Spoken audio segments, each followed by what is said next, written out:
ఒక చిన్న కుందేలు అతిపెద్ద ఏనుగుల గుంపును ఎలా మోసం చేసిందో తెలుసా? బలం కాదు, తెలివి గెలిచిన అద్భుత కథ ఇది. ఇది కుందేలు తెలివి కథ. ఒక అడవిలో ఒక పెద్ద సరస్సు ఉండేది. ఆ సరస్సు ఒడ్డున ఉన్న పొదల్లో చాలా కుందేళ్లు నివసించేవి. సరస్సు చుట్టూ ఉన్న అడవి అంతా కలయ తిరిగేవి. దుంపలు, కాయలు తినేవి.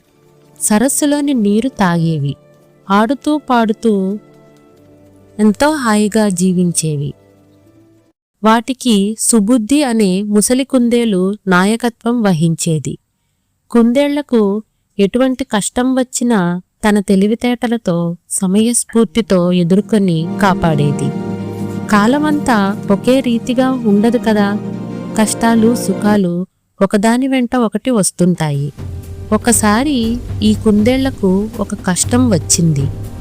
పక్కనున్న అడవి నుండి ఒక ఏనుగుల గుంపు వచ్చింది. కుందేళ్లుండే పొదలను తొక్కుకుంటూ సరస్సు చేరింది ఆ గుంపు.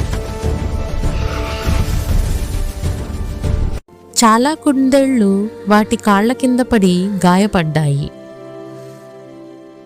సరస్సులో ఏనుగులు ఎంతో కోలాహలం చేశాయి. నీళ్లను తొండాలతో చిమ్ముకున్నాయి. ఆనందంగా ఒకదాన్ని మరొకటి తోసుకున్నాయి. సరస్సునంతా బురదమయం చేశాయి. మళ్ళీ పొదలను తొక్కుకుంటూ వెళ్ళిపోయాయి. కుందేళ్లన్నీ బెదిరిపోయాయి. ఆ రోజు రాత్రి వెన్నెల్లో కుందేళ్లన్నీ సమావేశమయ్యాయి.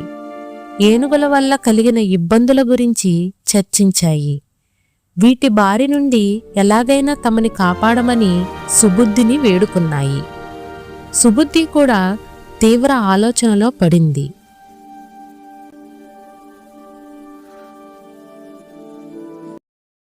మిత్రులతో కలిసి మంత్రాంగం చేసింది. అటూ ఇటూ తిరుగుతూ కాకతాళీయంగా ఆకాశం వైపు చూసింది. వెన్నెల వెదజల్లుతున్న చంద్రుడు కనిపించాడు. అప్పుడు దానికి తళుక్కుమని ఒక ఆలోచన తట్టింది. దాన్ని అమలు చేయాలనుకుంది. కుందేళ్లకు అభయమిచ్చి పంపించేసింది. మరుసటి రోజు సుబుద్ధి ఏనుగులు వచ్చే మార్గంలో గుట్టపై ఉన్న రాయి మీద నిలబడింది. వాటి రాక కోసం ఎదురు చూడసాగింది. ఇంతలో ఏనుగుల అలికిడి వినబడింది. ఏనుగుల రాజు చతుర్దంతి ముందురాగా ఏనుగులన్నీ వెనక వస్తున్నాయి. గజరాజుతో సుబుద్ధి నమస్కారం అని అంది. మాటలు విన్న చతుర్దంతి చుట్టూ కలయ చూసింది. రాతి మీద ఉన్న కుందేలును గుర్తించింది. తొండం పైకెత్తి ఎవరు నీవు అని కోపంతో ఘీంకరించింది. సుబుద్ధి భయపడలేదు. శాంతమూర్తిగా ఉండే చంద్రదేవునికే మీరు ఆగ్రహం కలిగించారు. సరస్సును అపవిత్రం చేశారు. మీరు తక్షణం ఈ అడవి విడిచి వెళ్ళాలి.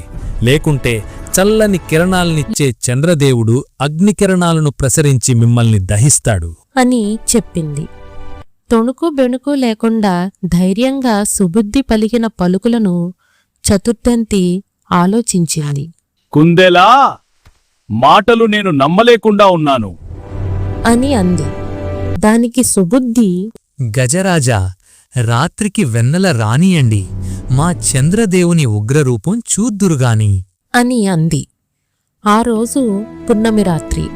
ఆకాశంలో చంద్రుడు బంగారు పళ్ళెంలా వెలిగిపోతూ వచ్చాడు.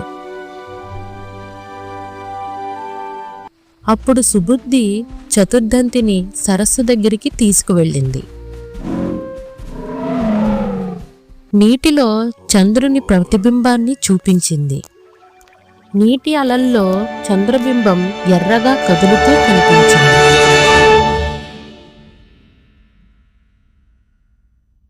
చూశావా గజరాజా, చంద్రదేవుడు ఉగ్రరూపంతో ఎలా వణికిపోతున్నాడో అని చెప్పింది. అది చూశాక చతుర్దంతి నిజంగానే హడలిపోయింది. తన అనుచరులను వెంటబెట్టుకొని వెళ్ళిపోయింది. మరల సరస్సు వైపు తిరిగి చూడలేదు. ఆనందంతో కుందేళ్లు గంతులేశాయి, సుబుద్ధిని కీర్తించాయి. ఆపై ఎంతో సుఖంగా జీవించాయి.